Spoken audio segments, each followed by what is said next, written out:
At school, Maria was the quiet girl no one wanted around. An easy target, constantly picked on, always alone. Her only friend was Lily, a popular girl with a perfect life. But even Lily rarely had time for her, too busy chasing moments with her boyfriend, Sean. The worst part was that Maria loved him, but she knew she couldn't do anything about it. He was Lily's boyfriend, so her feelings had to stay hidden forever. Left out at school, Maria found no comfort at home. Her father, Daniel, a wealthy plastic surgeon, kept his distance. Cold, exacting, obsessed with perfection, he treated Maria more like a disappointment than a daughter. To him, she just didn't measure up. Her struggles didn't interest him. Her pain didn't matter. Her mother, Amy, wasn't much of a shield either. She cared, but fear held her back. Whatever Daniel decided, Amy followed. She couldn't fight for Maria. And behind her quiet concern was a woman falling apart, battling depression and haunted by nightmares of her own. One evening, everything came to the surface.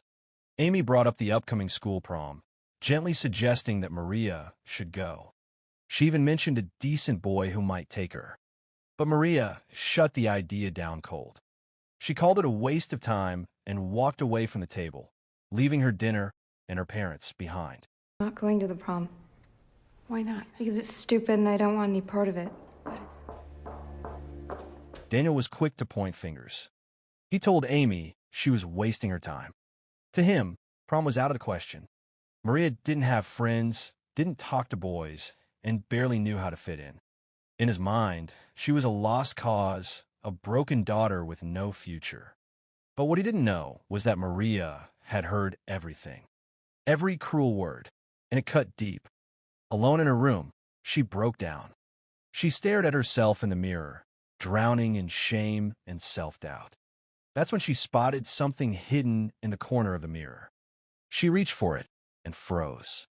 It was a sonogram image of twins. Troubled and restless, Maria stepped into the bathroom, hoping to distract herself and clear her head. But something fell off. As she stood before the mirror, she caught a movement that didn't match her own.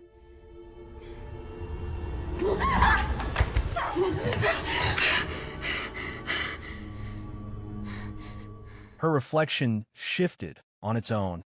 Fear gripped her. She bolted from the room, heart pounding, locking herself back in her bedroom. The next morning, shaken but trying to stay calm, Maria attempted to tell her parents what had happened. But Daniel didn't care about her words. He only noticed her tired face. Without listening, he snapped at her to fix her appearance, makeup first, talk later. Feeling dismissed and drained, Maria gave up. She kept the terrifying mirror moment to herself. Later that morning, she headed out to the bus stop, expecting another miserable ride. And as usual, Mark was there, waiting with that same look, ready to bother her again. But today was different. Lily pulled up in a brand new birthday car and offered Maria a ride. For a moment, Maria felt lucky. Maybe, just maybe, she thought her parents would care enough to do the same for her one day.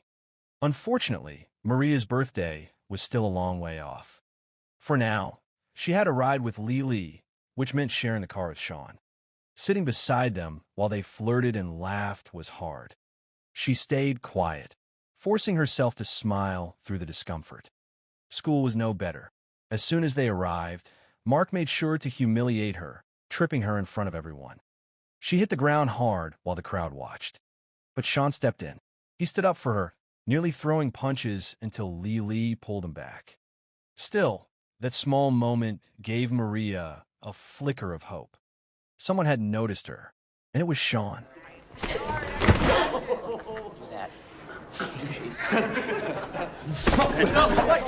Chill! Okay. Yeah. That night, sleep wouldn't come. Maria was restless, trapped in her thoughts. Then came a dream, strange and vivid, a memory of her own birth. She woke up with her heart racing. That's when she heard a voice. It was coming from the bathroom. Something deep inside told her exactly who it was. She stepped in and saw her reflection, but it was facing the other way. Frozen in place, Maria told herself it wasn't real. But then the reflection spoke. It called itself Aram, and it claimed to know everything, Maria's secrets, her pain, the people she couldn't stand. Aram said she could make the sadness disappear.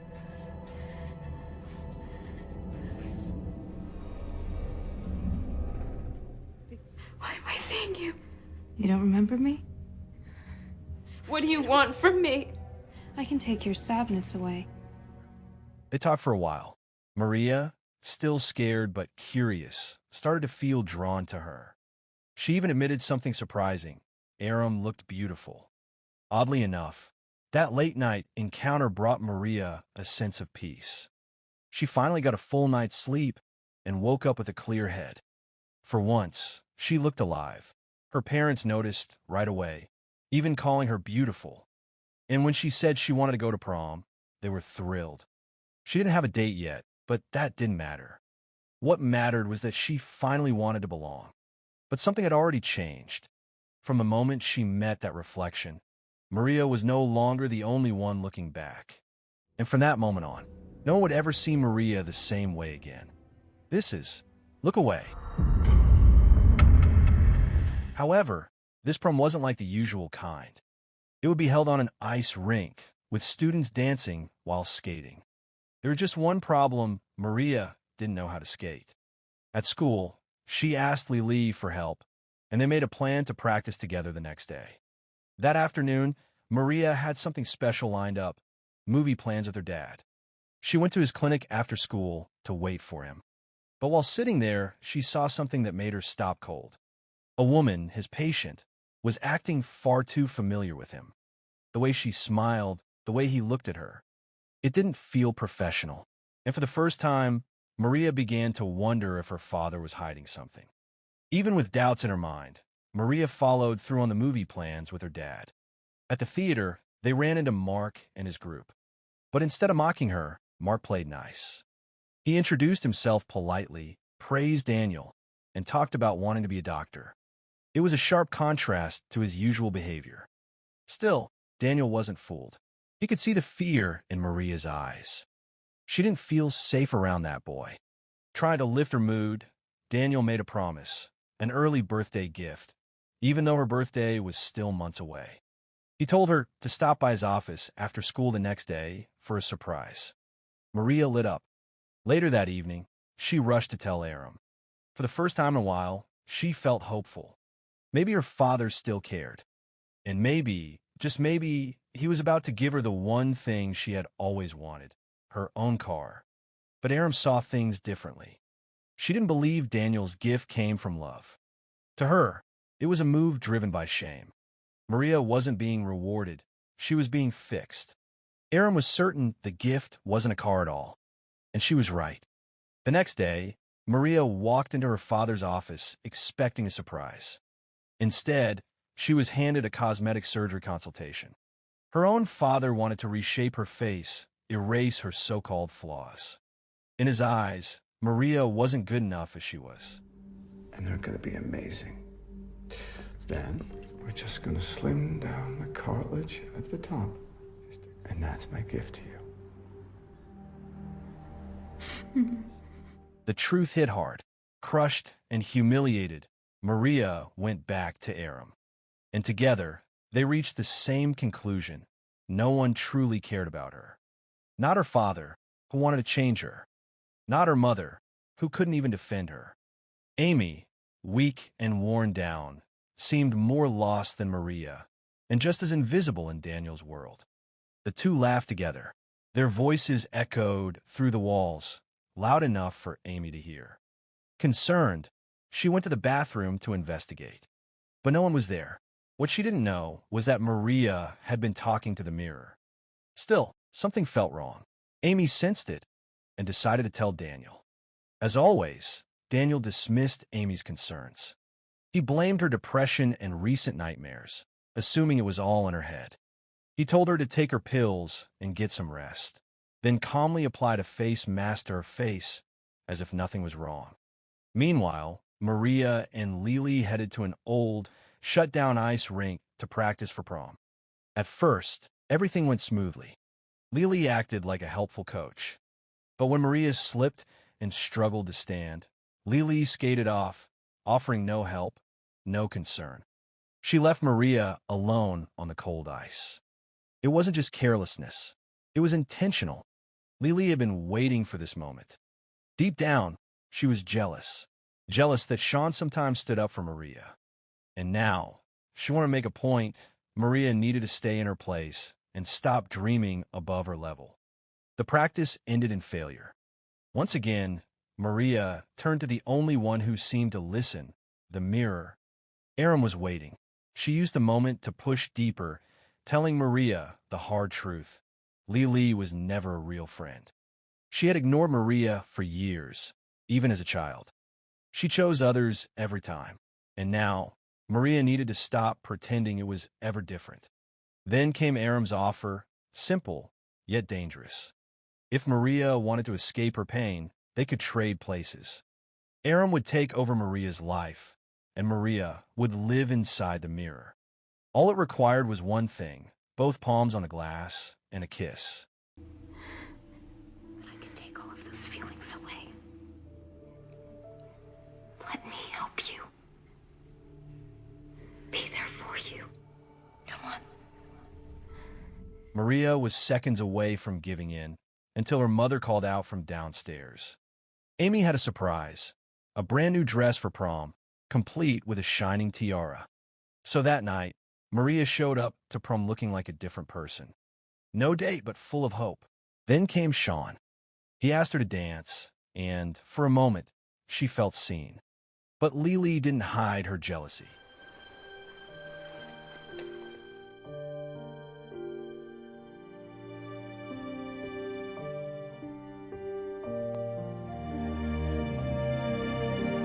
It didn't last. Maria still couldn't skate. She slipped and fell in the middle of the dance. And that's when Mark stepped in to make it worse, grabbing her and dragging her across the ice while the crowd laughed. Everyone watched. No one helped except Sean. That was it. Maria had reached her limit. She went back to the mirror and told Aram she was done. She agreed to the deal. With a simple touch of their palms and a kiss on the glass, the switch was made. Aram stepped out, calm and confident. She lit a cigarette, already thinking about how she would settle the score with everyone who had hurt Maria. That same night, Amy had a disturbing nightmare, reliving the moment she gave birth to Maria. The memory stayed with her through the morning.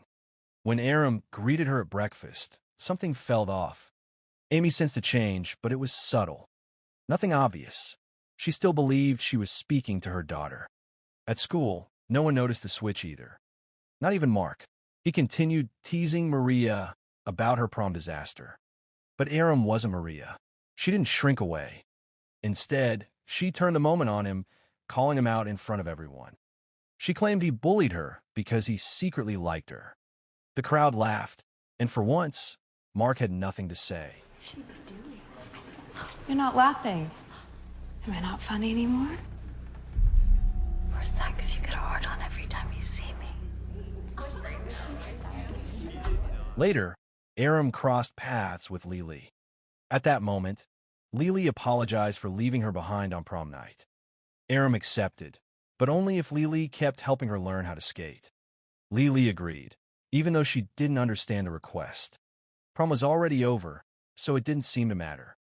What Lily didn't know was that this wasn't about dancing anymore. Aram had a plan. She was training, practicing in secret, preparing for the moment she would strike back. But Lily wasn't the only one on Aram's list. Amy also had to face the truth. Daniel had been cheating. To set the trap, Aram went to Daniel's office and called his mistress, inviting her over at exactly 1 p.m. Then, she asked Daniel's secretary to bring Amy in under the pretense of a surprise lunch from her husband. Amy believed it. She arrived at the office excited, only to run into the mistress inside the elevator. Still unaware, she complimented the woman's outfit. The mistress smiled and said it was Daniel's favorite. Shattered, Amy went home in silence. She didn't say a word to Daniel. That's when Aram stepped in. She confronted Amy and pushed her to face reality. Daniel had been unfaithful. The marriage, she claimed, was never real, and she demanded Amy say it out loud. The pressure worked. Amy snapped. Driven by pain and anger, she slapped Aram across the face.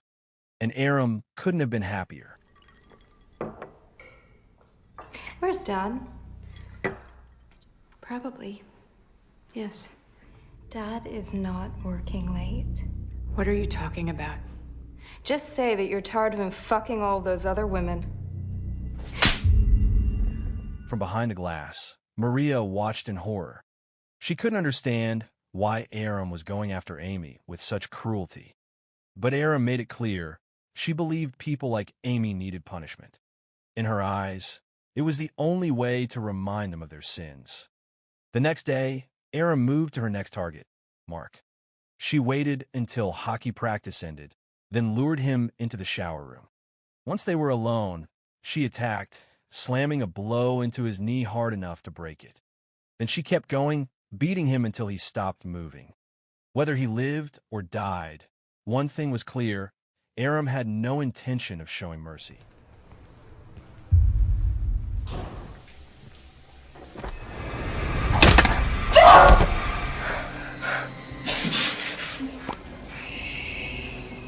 But she wasn't finished.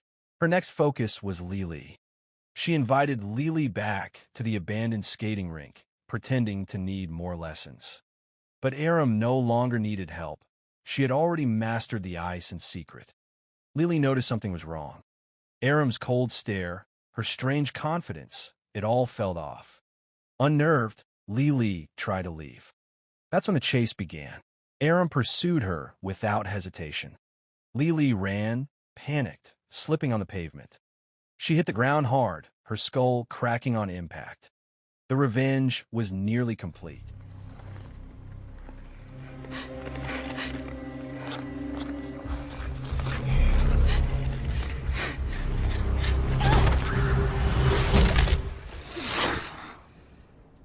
Soon after, Lily died. The last thing she ever saw was Aram's emotionless stare. With no trace of fear, Aram picked up the phone and called for an ambulance, faking panic to sound convincing. That night, Maria confronted her again. This time, she understood. Aram had been hiding her true intentions from the start. Maria demanded they switch back. But Aram said no. She insisted she'd done nothing wrong. Lily's death, she claimed, was just an accident. She fell, hit her head. And deep down, Aram knows that Maria couldn't deny that part of her had also wanted Lily gone. When Maria asked who she really was, Aram gave a chilling answer. Maria already knew. Later, Aram attended Lily's wake, putting on a show of grief. Sean and a detective were both there. The detective's presence made her uneasy. She didn't stay long. She told Sean it was too much to handle, and he believed her. He even promised to stay by her side through the pain. But it was Sean who couldn't move on from Lily's death. Just days later, he called Aram, asking her to come over. He spoke of his grief, his wish that Lily could somehow return. But Aram didn't come to comfort him. She came with a plan. And Sean fell right into it. That night, they gave in to temptation. It was passionate, intense, and exactly what Aram wanted. From there, things spiraled fast. Aram's behavior grew more disturbing. During dinner with Daniel, she acted out on purpose, rude, defiant, challenging him at every turn. Daniel pushed back, tried to correct her, but he had no idea he was feeding something dangerous. Aram didn't explode yet. She was saving that rage.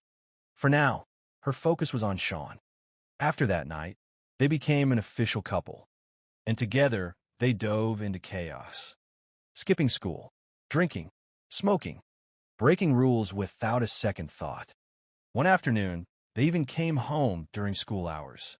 Amy tried to confront them, but Aram shut her down, cold and sharp. Amy said nothing. Powerless, she let them do as they pleased. Not stopping there, Aram kept pulling Sean further away from school. Anytime he hesitated, she pushed harder, and he always gave in. So when two detectives showed up at school asking questions, Aram acted fast. She convinced Sean to skip class again and go with her to a motel. She knew he wouldn't resist. But this time, things didn't go as planned.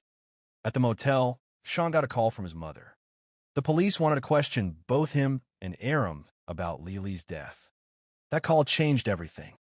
It reminded him of what he had lost. Lily was gone. He suggested they go back and speak to the detectives. But Aram refused, and that refusal raised a red flag. Suddenly, Sean saw something in her he hadn't before, something dangerous.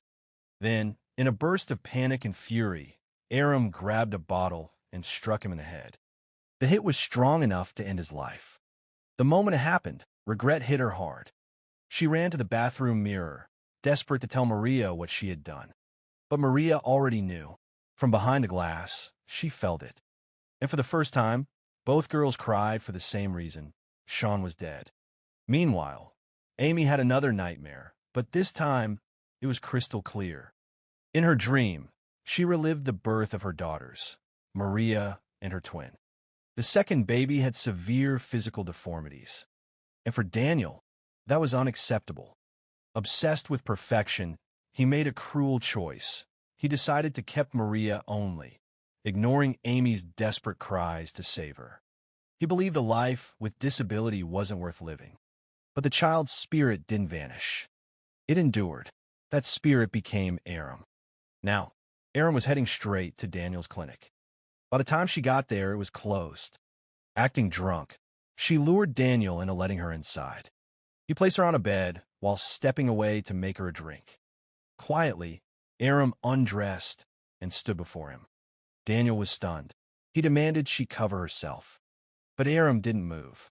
Instead, she looked him in the eye and asked the question that reminded him of his past. If she had been born deformed, would he still have loved her? Daniel paused, struggling to respond. After a long silence, he finally said he would love her, even if she were deformed. But Aram saw through him. She knew it was a lie. Without hesitation, she grabbed a scalpel and ended his life. Calm and focused, she cleaned the blood from her hands at the sink. Then she looked into the mirror and called out to Maria. But there was no response. Maria was gone. Now truly alone, Aram walked the city streets, fear slowly creeping in.